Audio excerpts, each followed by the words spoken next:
Guys, I'm James Bainey, and I'm here with Kyle Larson, and we're getting ready to do a review and spoiler discussion of The High Republic Into the Dark. Stick around.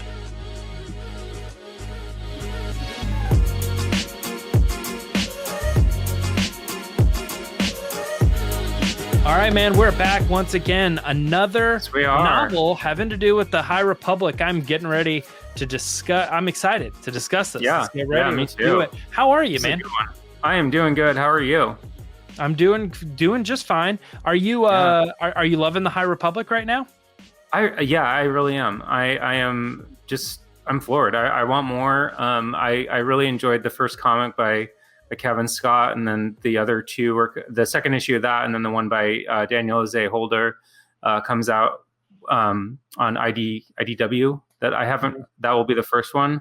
And these books are just great. This book is fantastic. I loved it, and I can't wait to see where all these stories are going. And I'm pretty thrilled about the High Republic.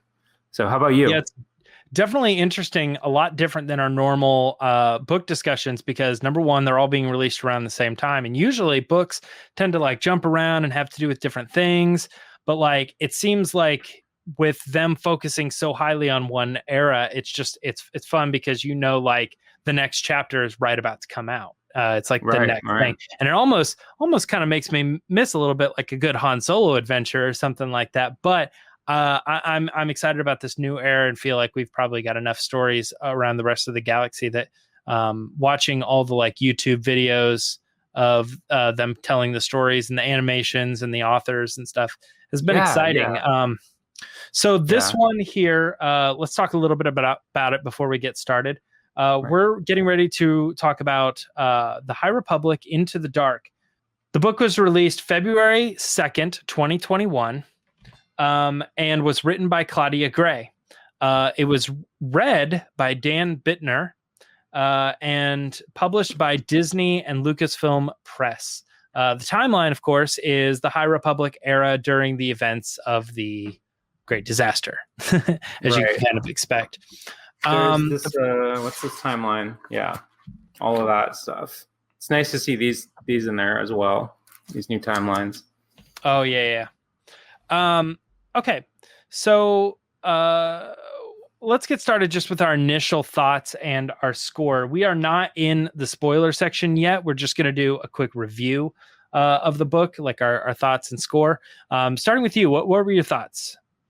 So I loved it. I'm usually partial to Claudia Gray, but I went into this book after a bit of fatigue because I really powered through the first two books to get through this, and this really was like kind of like a breath of fresh air for me when you get to her writing because it's just so good, and she really, especially like when it comes to the Jedi and their relationship to the Force and this kind of push-pull that they have with it, feeling like they're trying to do its will, but also trying to remain within this code and what they think the Jedi should be doing.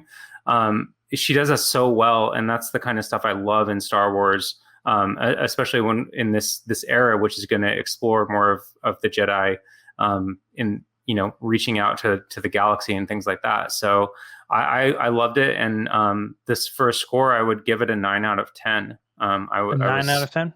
Yeah. I mean, I've been trying to be more conservative with my ratings because sometimes I had a tendency to kind of to splurge, and I was looking for every reason I should maybe knock this down a couple pegs, but I loved it. I've read it twice now, and the second time it was even better than the first. So how about yourself?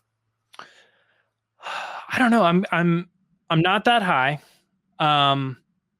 But I feel you on the sense of like, I can't really point my finger on why. I gave it a 7.5, which is interesting because it is it's the same score as Light of the Jedi. And when I put it like on my like list that I have where I like kind of write out the name and then I kind of move it up the list, like how high does it go?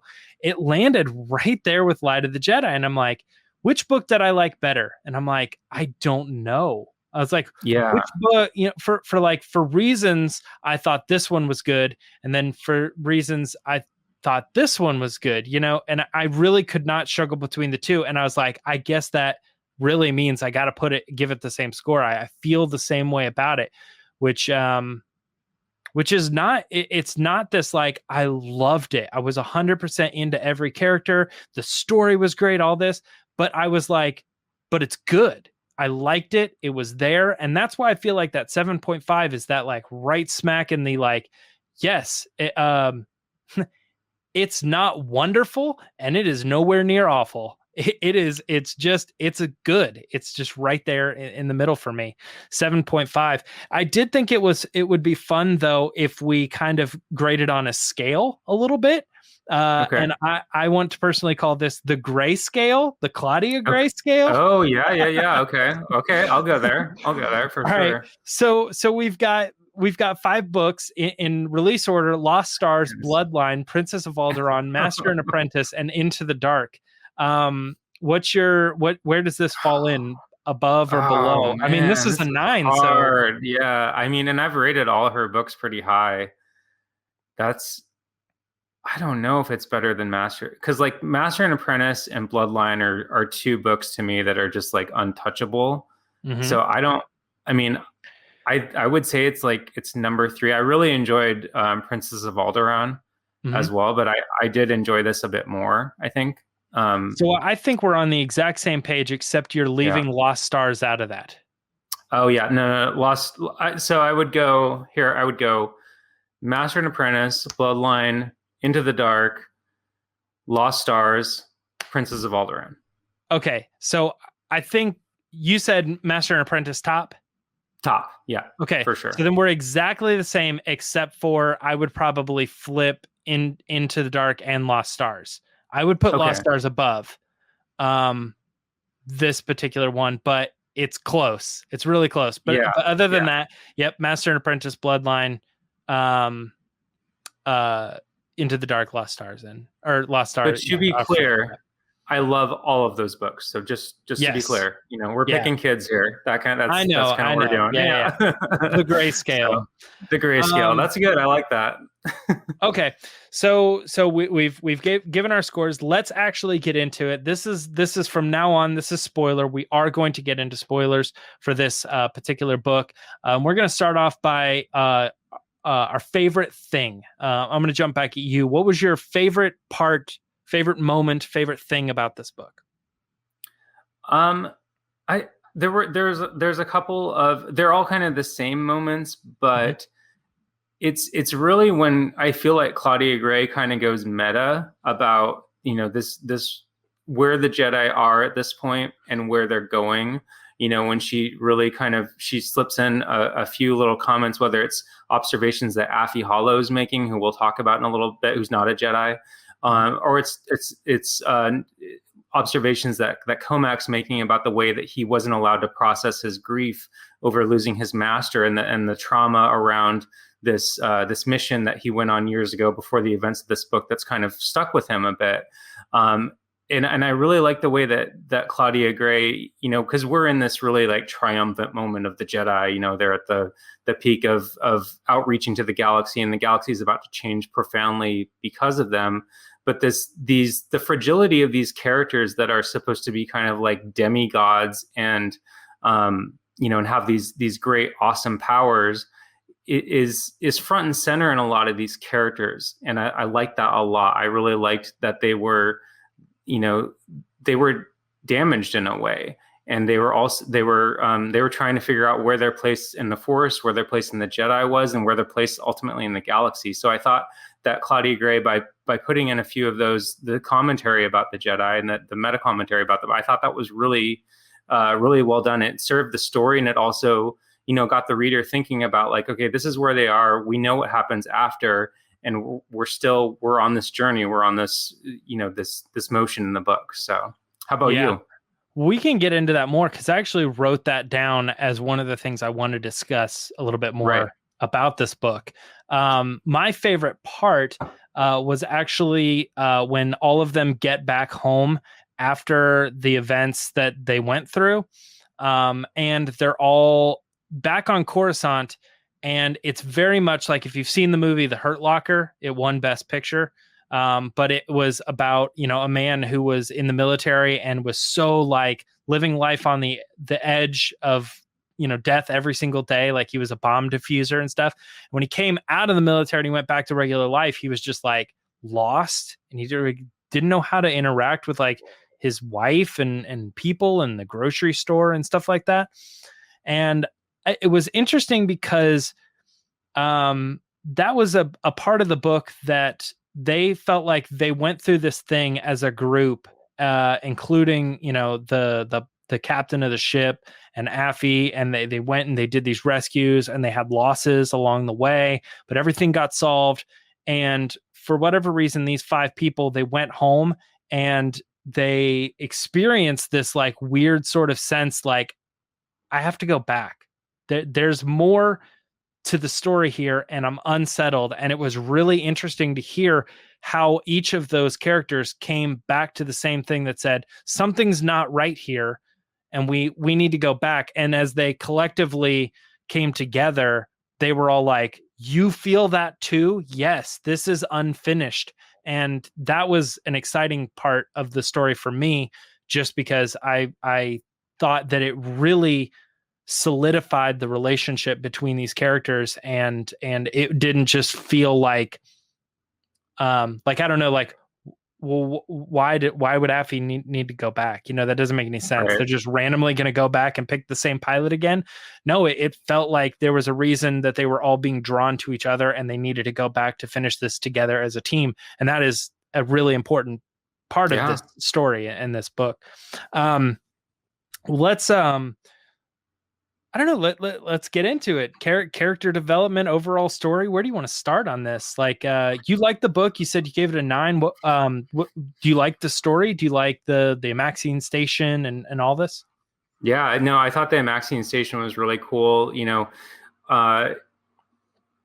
With us, I mean, are we in spoilers yet? We're in spoilers, Yes. I think. Yep. Okay, Totally. so yeah, if you've been reading your comic books, especially The Rise of Kylo Ren, this is the station where Ben Solo goes to meet Snoke, and you kind of get that in your head right away if you've read that and then you read this book, you're like, oh, that sounds really familiar. And I don't know if that's been confirmed or not, but I'm like, I think it has. It has. Okay, so I believe I wouldn't. Yeah. So I liked that element. I like the setting. Like, it's kind of this like haunted house. They don't really know what's there. They know that the dark side's there, but they don't know how it's manifesting. Mm-hmm. I like the tension that creates in all of them. And then also, I remember the first time I was reading this, I was I wasn't crazy about the flashback interludes that Claudia Gray would insert into these chapters, because they kind of come out of nowhere sometimes, or it felt like to me the first time I read them. But then when I read them through the second time, it just seems perfect that we're hearing this story about another mission that the Jedi went on, again, for kind of the same reasons, like for outreach to and to be of service to planets that were in 2 planets that were in a very bad diplomatic situation, and then it kind of going back and forth between the 2 Jedi who are on the station now trying to take care and solve this mystery, and then also learning about why they seem really cagey when they're on here. They really want to make sure that they're not going to do the right thing, and in the midst of this crisis too that's kind of unfolding far away from them, they don't really know what's going on. Mm-hmm. So go for it. I'll be honest with you right there. Yeah, I feel like, now you said you didn't feel this way the first time, but right. Me just reading it one time through, I do feel that way, that it was not. I felt like it's a good idea that wasn't executed properly, because every time I got to this section, it was like 25 years ago, and then I'm like, okay, so we're going to learn more about the story, but like very little ever is revealed. Like, there's one point where, his master dies, but that's like the second time we go back, and then all of it felt very irrelevant until you get to the very end. Right. When the actual event like happens, and it ties into the story and it ties into their characters, but I felt like almost in a way that they could have just told that all in one chapter, or like had like a sidestep or something. to blend it in all the way through the book, it felt like it was a story that was, it was almost like they had a full-length major film and they had a short film, and then they just showed you 5-minute segments of the short film throughout the theatrical film. And you're like, I don't know, if I just feel like I'd rather just watch the short film and then the theatrical film or something. Yeah. Something, it just is not right. It almost could have probably worked as like a short story that they released in conjunction with it or something. Then you could be like, oh, well, read this really quick first and then jump into this book and you'll understand the characters a lot more. But within the story, it was cluttered to me. Again, it's not a bad story, and it definitely ended in a way that you're like, oh shoot, like I get this. They both went through these very specific situations, which sets up so much more, and we'll get into that. And you kind of discussed a little bit about like these very real Jedi who are supposed to be in the height of their power, but they still are going through these questioning the order type stuff, which I'm not really sure how I feel about, because I don't know what I don't know where to go from that. I guess I'll explain that. It's just, I've always had kind of a hard time understanding that like the Jedi have been around for like 1,000 years, and they say there only 20 of them have ever left the order. Like the lost 20. I'm like, 20? That's it?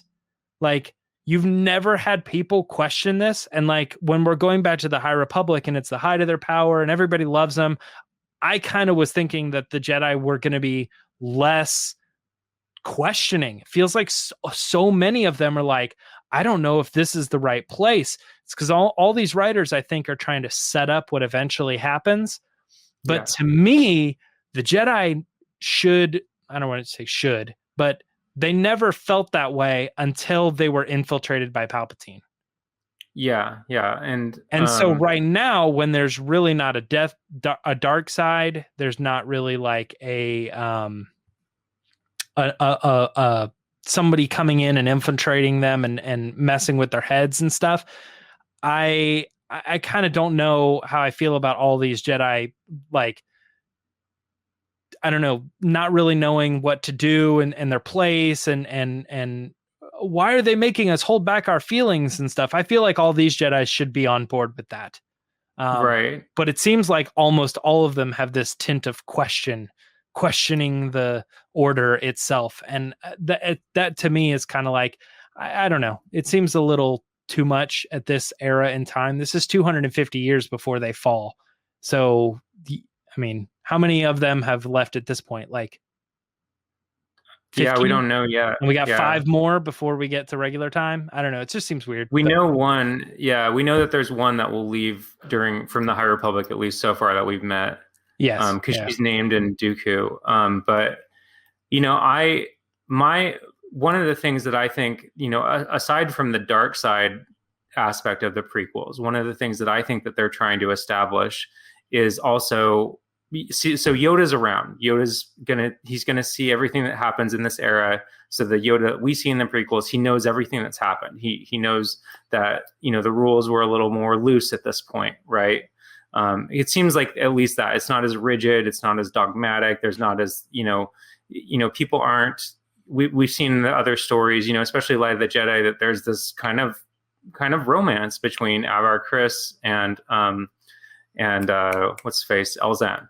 But so what I think, we're going to head through this period, we're going to head through this era, and we're going to see why Yoda like really locked down the order and why things became so rigid and why, this ends 50 years before the Phantom Menace. Why when Anakin Skywalker, I think I remember one of the things that I was so taken aback by when I first saw the Phantom Menace was when Anakin goes into the Jedi Temple and they're just really cold. They're really monastic and everything. And I understand they need to be that way because of, they're trying to sense him. They don't want to push him in one way. But I think we're going to find out why they are that way, why they are more centered and more grounded and more reserved than a lot of them seem to be in these books so far. A lot of them seem to be a lot more, out in the galaxy doing our thing. Oh yeah, we're Jedi. We do have a code. We do have a thing to follow, but it's not like,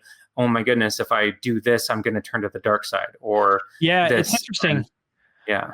I guess I might need to kind of revamp my understanding of what the rules of the Jedi are at this particular time in the High Republic in general, because what I'm seeing out of the book to me feels like it's basically the same rules that they have right now. It's just that none of the Jedi are following the rules, so they're following all very loosely. Like I feel like they're not supposed to be in a relationship. That's the code, that's the Right. written law, but they're still kind of doing it, which makes me feel like Right.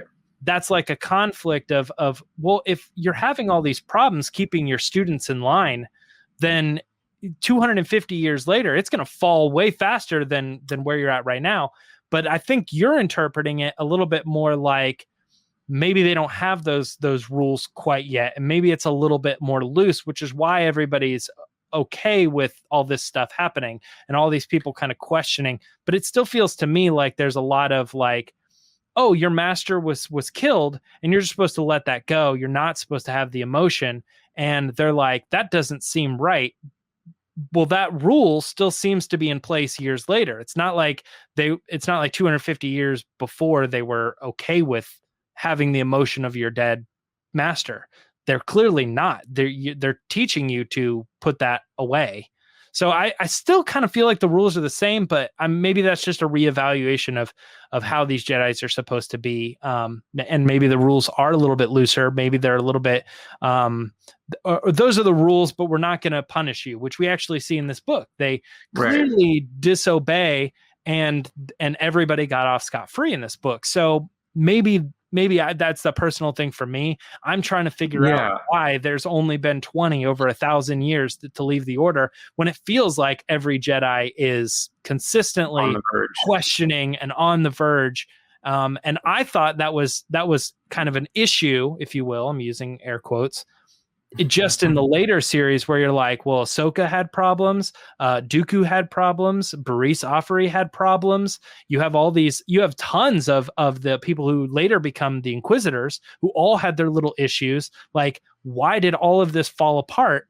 And I thought that was because Palpatine was back and he was infiltrating and he was causing problems and arguments and all this other stuff. But it turns out all these Jedi from 250 years ago are still doing the same thing. So I mean, I don't know. Let's get back to this book, though. Okay.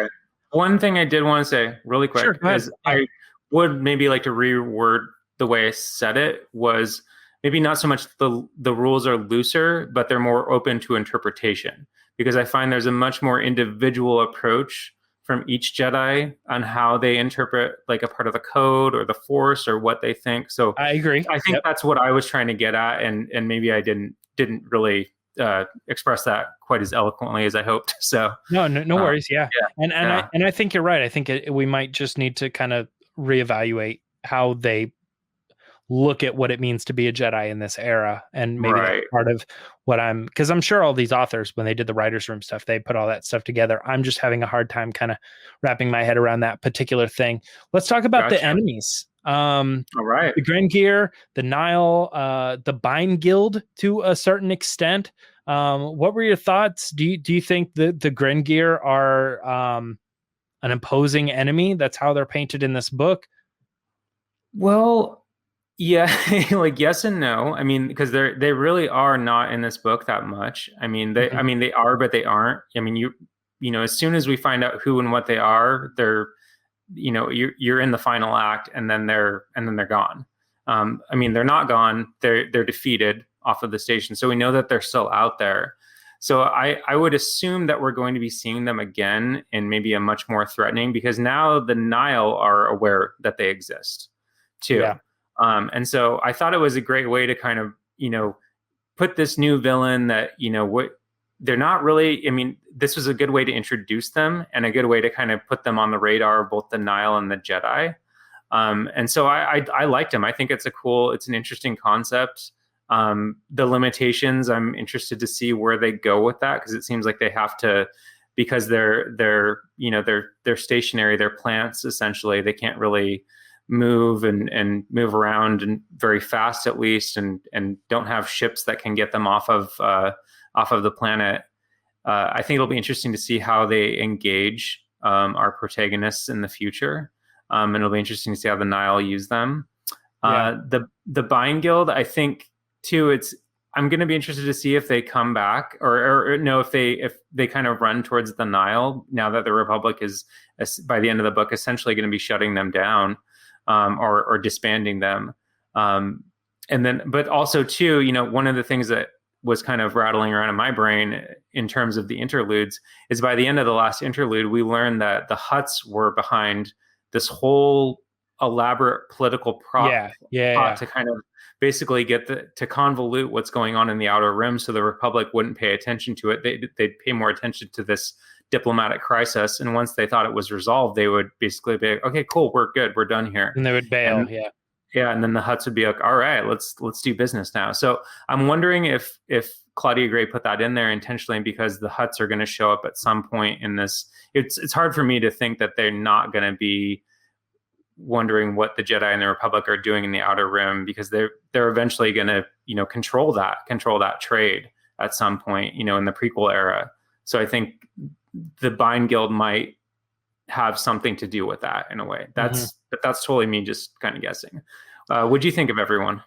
The villains are interesting in this book because it almost, to me, like you can name multiple villains. The Nihil are in the book, the Grangir are in the book, and like the Bind Guild as well are kind of this opposition. It feels like I wouldn't really go there. There is no master villain in this book. They just kind of are put in situations. Like initially the villain in the book is just the legacy run disaster, and then it's kind of the sunspots, and then it's kind of they're trapped, right? And then as things kind of happen, it's like, I would say the closest to a villain in this book is the Drengir, because they're actually like kind of surprisingly all around them, right? But there's just this general sense of dark side. I guess my point is, like, there's not really a face to it. Right. The Nile, for instance, are there. They fight them. They're a threat. They need to worry about them. But there's not really like a face to the Nile. Like Markian Row doesn't show up, or like, any of the Tempest runners, they don't show up. They're not there leading and commanding and trapping these people. It always just kind of felt like Nile foot soldiers. Now I know Nan is part of that. And she's kind of supposed to be the face of the Nile, and their understanding of how they're going to take over the Jedi, and their anger at what happened on this station of obviously the Jedi were involved in killing all these people. But I never really felt like they were there. They were just kind of existing at the same time as you read Light of the Jedi, the Nile, the bad guys. They're very clearly the bad guys. And here they're in this book, but there's not really anything to them. Then the other thing is the legacy run, or not the legacy run, I'm sorry, the Bind Guild stuff. And again, they're not really here. The only person that shows up in the book is the leader of the Bind Guild. And interestingly enough, I almost put this as my favorite part of the book. And it was the end of the book when Affie turns in her mother. Yeah. That's a great scene. Yeah. The reason I think that it's very important is when the Jedi, when we get the regular Skywalker saga, the Jedi seem to be a little bit on edge. Like there's a war going on. They're pulled from every direction. Right now, they are a very strong police force in the galaxy, and I know they're trying to get their outer reach, but when it comes to the general everyday, how do we handle bad guys? It should be no problem. And for a Star Wars book, I feel like what you could almost expect is you could expect Affie then confronted her mother, and when her mom said, "Come with me," she instead pulled out a gun, you know what I mean?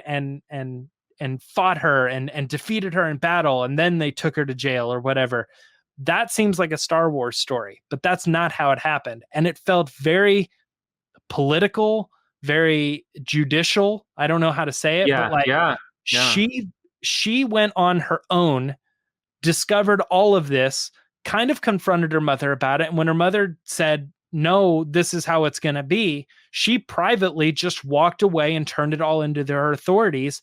And the police went and arrested her mom. I mean, that was just, it felt, it felt very real. Like that Right. to me, like I understand Star Wars is kind of the fantasy, but for whatever reason, this stuck out to me as a positive of like, oh yes, this is how stuff like that happens. And she didn't have to like brave up because she was afraid of her life. She had to brave up because she knew she was, I mean, how would anybody feel turning their adoptive parent into the police because they're doing heroin all the time or something, you know what I mean? Something that they're Right. like, Right. I need to fix this situation. And you see them come and arrest your parental figure. It's tough. And it's not a fight. It's not a battle. It doesn't have to be a fantasy thing, but it's a very real thing that happened. And the way it played out in the book, she's like, I don't even really know if she figured out that it was me. I think she just thinks she got caught. And Right. now she's in jail, and maybe one day I'll have to face that, but for now I'm going to do this over here. I loved that. I don't know why that stuck out to me in a world of Jedi and adventures and talking plants that want to kill you and stuff. That was like one of my favorite parts of the book. And I felt like it was very important to Star Wars that we get into this, especially in the High Republic, where everything is supposed to be cold and by the law. Like, oh, it's not Wild West. It's kind of like we go and we arrest people who are doing bad because Right. it's the height of the Jedi, that's just kind of how it should be. And I felt like that was a great addition in this book. Yeah, I mean that's what that again, like that's why I scored it so high, because like Claudia Gray is just there's a lot of little moments like that in this book that are, really great scenes, but they're fleeting, but they stick with you. Mm-hmm. And like, the system is working at this point, because like, if it's what were to happen in the Phantom Menace or something, and we've actually seen it with Queen Shadow, where Padme is like trying to figure out a way to free slaves on Tatooine, Mm-hmm. but keeps running up against the bureaucracy, and like, whereas here they're just like, oh, they're doing that. Like, okay, And those we'll take things care of that. can be boring and they can feel like Yeah, nothing's happening, but it all right. depends on how you're writing those stories. You get a good Exactly. writer to write like a John Grisham novel. It's like all of a sudden tax evasion and stuff like that is interesting and Right, intriguing. right. And you feel threatened by these people who are doing nothing more than standing in a room and talking to you, but you're like, you feel surrounded somehow, you know what I mean? By non-threatening people, but all of a sudden they become threatening because the writer has brought it to you like that. And that's how I felt in this particular case too. I wanted to talk to you a little bit about how often we were skipping around in the story too. It felt like even though these groups, it all happens, it's not like jumping around in timelines. It's not jumping around different locations. It just felt like often we were skipping around between this person's point of view, this person's point of view, this person's point of view. And I'm unsure. I wanted to get your opinion on that. Is that a good thing or a bad thing? Did it help develop every character individually, or did it feel kind of confusing to you at times? Well, on the on the first read, it felt very confusing to me, and I think I mentioned to you before we started recording, I did kind of a marathon read of Light of the Jedi, Test of Courage, and Into the Dark because I got them all at the same time. Mhm. So it was, the jumping around really confused me, but that was my own fault because I had a lot of wires crossed. This second time that I read it, and this is a couple weeks after reading it for the first time, I felt like I wish that had been a little smoother. I do agree. Like if there's, something like I don't like it when stories do that. Usually I like, chapters where they're, it's very dedicated. You're in one spot, with a set amount of characters, that's like, this is that part of the story. And then the next chapter will take you where you need to go next. And that's just a personal preference for me. And it can be done that way, but it was a little bit choppy, not as much as the first time. But the second time I still noticed it a bit. I'm going to ask you something, and Sure. it's not really breaking the fourth wall here, but it has to do with how the story was delivered to me, and I'm unsure if it's the correct delivery or not.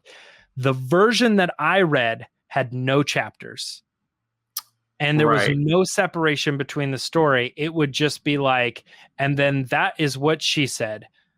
Bob was walking down the street, and it just like totally just the next sentence starts like another story. So sometimes it took me a little bit of trying to figure out where I'm at and who I'm following because there was no separation and I couldn't clearly move to the next story. Is that how you read the story too, or was that just kind of like a glitch on the digital version that I had? That was a glitch on the Kindle version. Okay. Yeah. So this one, yeah, and And I think that again I too. felt like it was like so weird that I didn't hold that against the author because I feel like in a real book, it's like you're gonna flip and it's gonna be a chapter or that page is gonna end and there's a lot of blank space, so you know that has wrapped up and you're moving on. But to Right, me, I was often I was like skipping around and I was like, I don't know if that's the book or the style or if it's just like this is how I've been delivered it with. It's like reading a story with no punctuation. It's like it's still the same right. story, but it's difficult to get through it. But no, I mean, I think that also speaks to how good it was because even despite that, I was still pretty much able to separate the different stories and jump around and follow along. So that's a Right. good point. I'm glad you said that. Do you have anything about the main story? Anything you want to add before we get into where we think all this is going and potential future stories? The only thing I can think here is that maybe something that wasn't mentioned is the Claudia Gray universe was kind of expanded because the first time we ever heard of the Maxine Warriors that Right. was in Bloodline and they were returning from like millennia of being gone, and it was like these people and they're a new threat. And then we see now in this book that they reference them and again. And I thought that was kind of interesting because I think it mentioned specifically that these guys were kind of at their height around the Old Republic. And I'm like, Yes. well, this is now 2 times that they've made a big appearance, a big splash in Star Wars. And if they ever go back and tell that Old Republic stuff, it's going to be full of the Maxine Warriors. It has to be. So Yeah. I don't know. The Amaxines, and one thing I wasn't sure about because I thought I remembered in Bloodline that we find out that they actually aren't the Amaxines, that they're just these people that are using that title, like they're using the lore and they're using the myth. But I need to go back and like look that up more. I So, mean, but we're I do just like showing our that. disinformation here because Right. I was when I'm reading it, I'm like, I remember they were in that, and I remember they were turned. But now you saying that live, we're live, guys. We're live. I'm talking in real time here. I think you are right. I think that they were like a group of people that just took on the name of the Amaxian Warriors, but and kind of their um, style, their Style, and they were attitude, like a their proxy. mantra, if you will. Yeah. But that would make sense because we know that Snoke eventually he actually co-opts this waypoint for them, this station that they built. So it makes sense that like Snoke would be like, "Hey, these guys seem like they're pretty cool. Why don't you?" Because they're essentially what they were a proxy for the First Order, Yes. Yeah. against the New Republic. So like I think she brings it all back exactly. It's She not like a closes the random loop. street gang Right. that decided to call themselves, the Yeah. Mayan whatever. Totally. It, Yeah. it all Totally. is like connected somehow. And I just, it's been so long since I've read Bloodline that when I Me saw too. the name and I Yeah. knew it was the Maxine station, I was like, oh, this ties in somehow. But I was just, trying to put it all Yeah. together. I like the Sith though. I do like the fact that they brought the Sith up. That like when the Drengir when they see Wreath ignite his lightsaber, they're like, oh, those other people with lightsabers had red ones. They Yeah. say something like that, like those are red. And so and then he realizes like, oh, he's like, so the Sith were afraid of these things, like even the Sith, and even the Sith like didn't want to mess with them. That I thought that was really cool because they've kind of sprinkled the Sith wars, throughout that. So it's another like, whenever we go there, we know that at least that at some point that happened, that we're going to get there. So I would be interested to hear the points of views of other people who have read this book that did not read Light of the Jedi or, some of these other High Republic stories, as some of these characters that are introduced or talked about or events maybe like, did this book do a good job explaining what the Great Disaster was? Are people yeah, confused by that? I read Light of the Jedi. I know what's going on. When actually, and I had forgotten because Wreath's master was not like a super important part in Light of the Jedi, but she does go to fight the battle and she does die in that book. I forgot that. She's not a main character. She's one of the random million Jedi that they introduced in that book. So it slipped my mind even a few months later. Then in this book, she goes to the station early and he's on his way there. This whole book happens, and about midway through, he goes back to Coruscant and he's like, "Hey, whatever happened to my master?" And they're like, "Oh, she died. She died in that battle." And that was like a reveal to me. I know off air, I'm telling you guys right now, I called Kyle. I said, "Hey, did we know that? Did she died in the book?" And we discussed it. Yes, she did. It's like, then did this author is like pulling double duty. She's writing a story for someone who hasn't read Light of the Jedi, but also for the person who has read the book. It's weird and it's interesting. I don't know. Yeah. This whole High Republic thing is crazy because all these books so far are happening all at the same time. And in a weird way, like Marvel, for instance, some of those stories do cross over, but they generally kind of move like, well, there was Iron Man and then there was Iron Man 2 and then there was this one that kind of took place afterwards, and they're all kind of like leading somewhere. This is weird. This is like 4 movies that all come out at the exact same time, and I don't know if you're supposed to follow that directly or not. Well, I mean, that's one.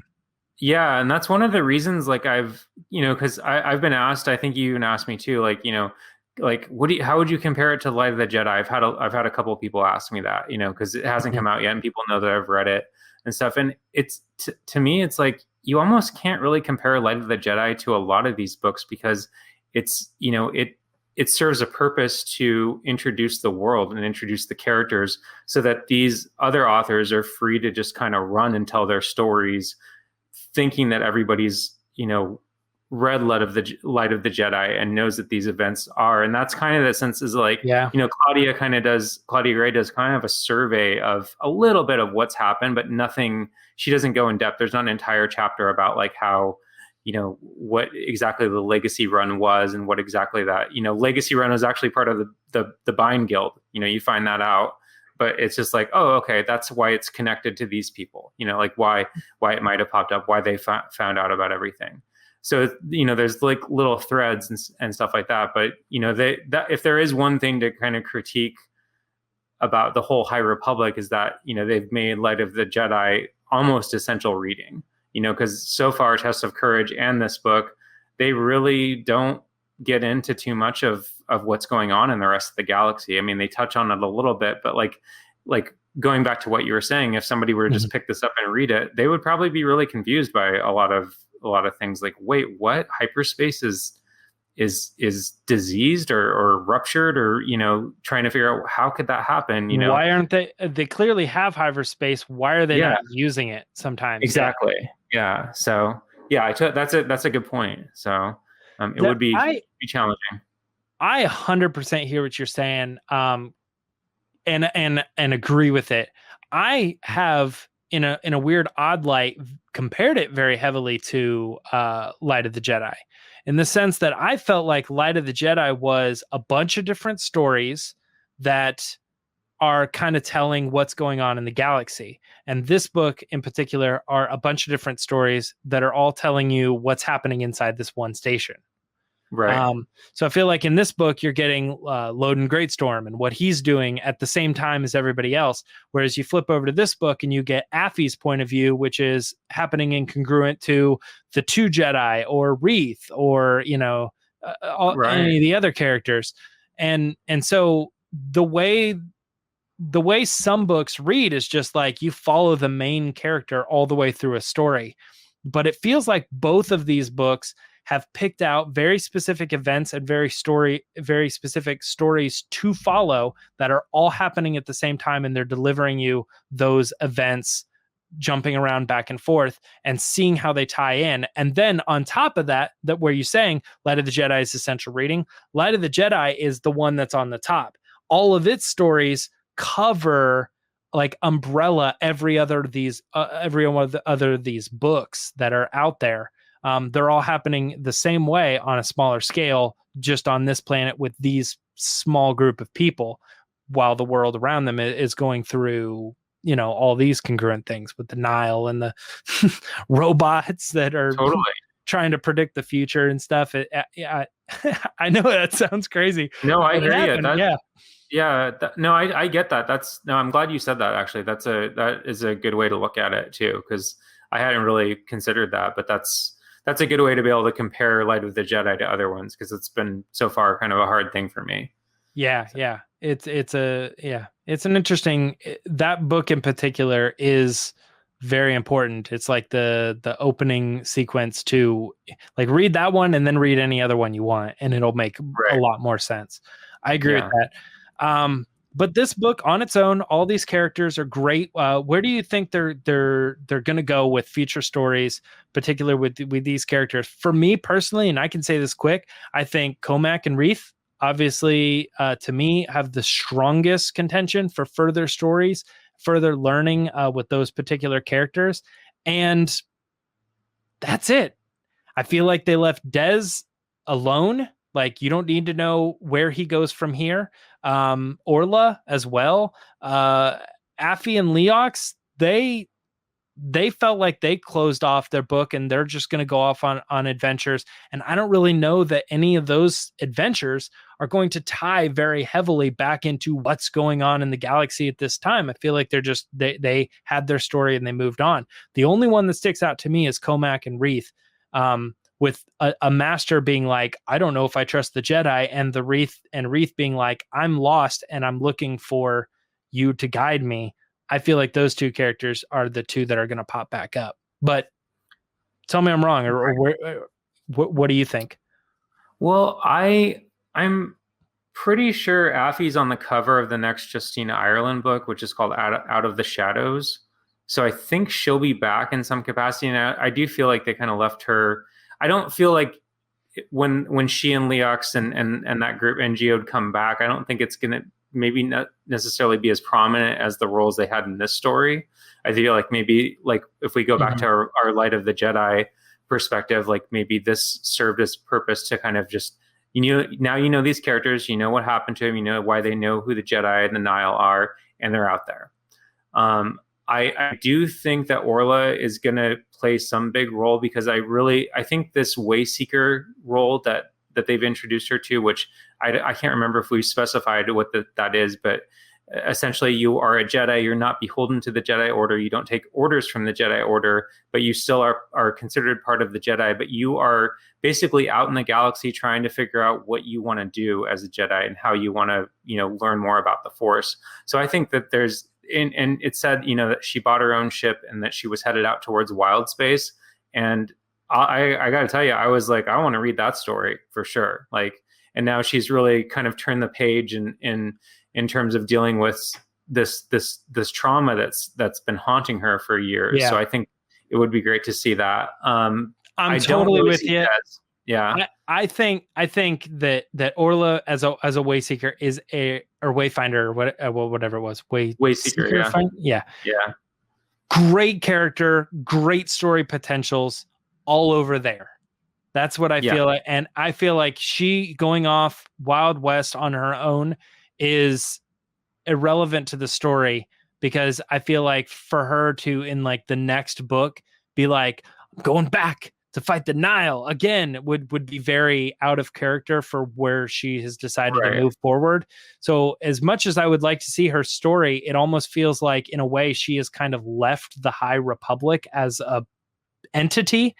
And so there, I feel like she's closed the chapter on that portion of the thing. And right now, as a story moving forward, we're only telling what's going on with the Jedi versus the Nile versus the dark side of the light and stuff like that. And I don't really know that she fits into there, but I totally agree.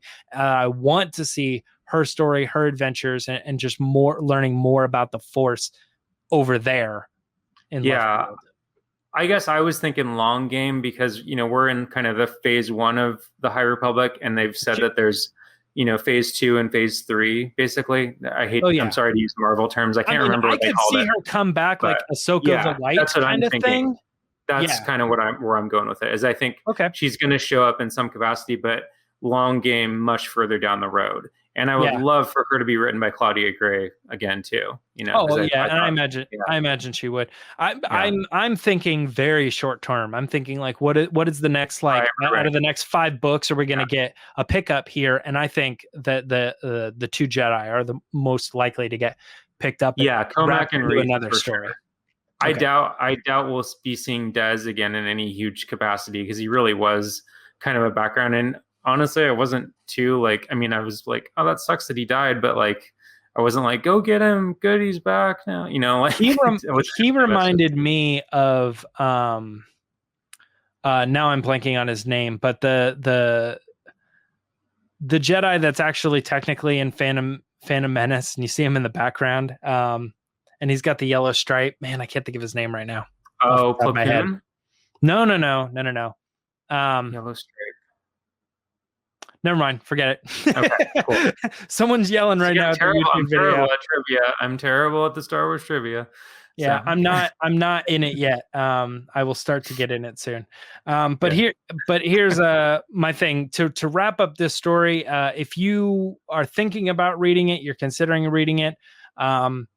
I put it as for fans of Heir to the Jedi, Ahsoka, and even it's kind of on the nose, but Master and Apprentice, obviously, because I think those particular books deal a lot with I'm a Jedi, and when I was younger, I had feelings on what that meant, and now I'm starting to see like what it really means to be a Jedi in all 3 of those books. And I felt like this book had an absolute ton of that when it came to, you know, Comac, Orla, Reeth, Des, all of them, you know, they all have this like epiphany that maybe it wasn't exactly what I thought it was going to be.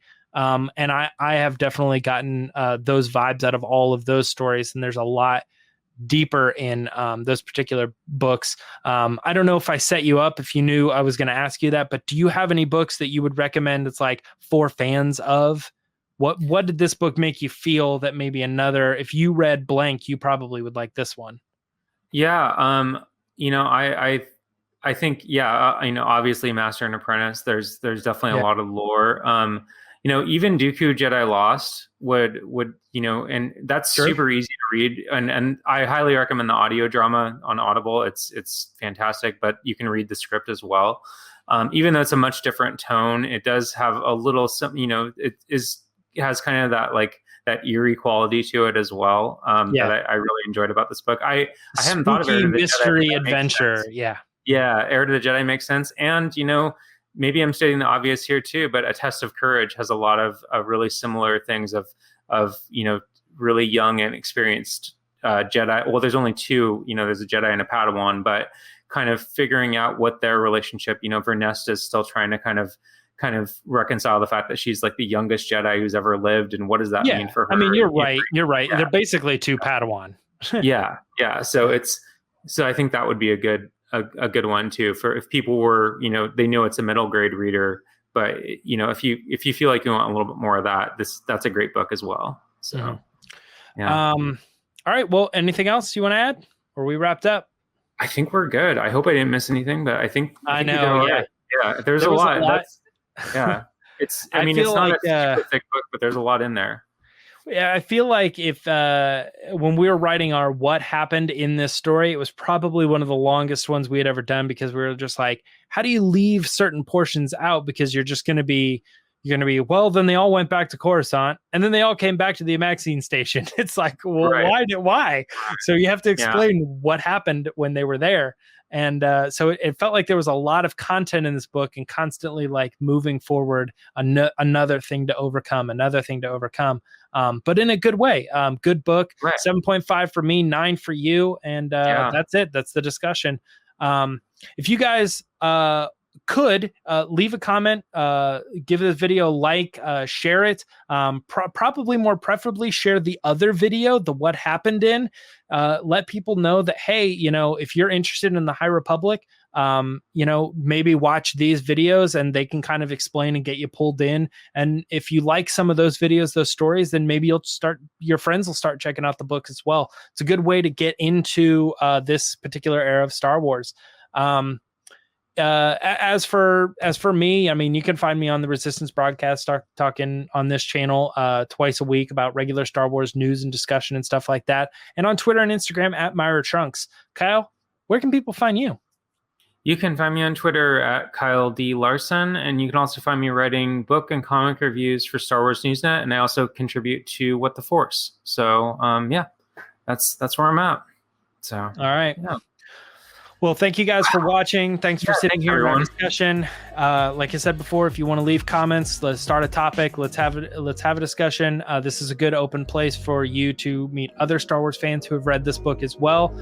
Feel free to be spoiler filled in the comments, because that's what this video is. And until the next book comes out, we'll see you guys later. All right. Thanks, everyone.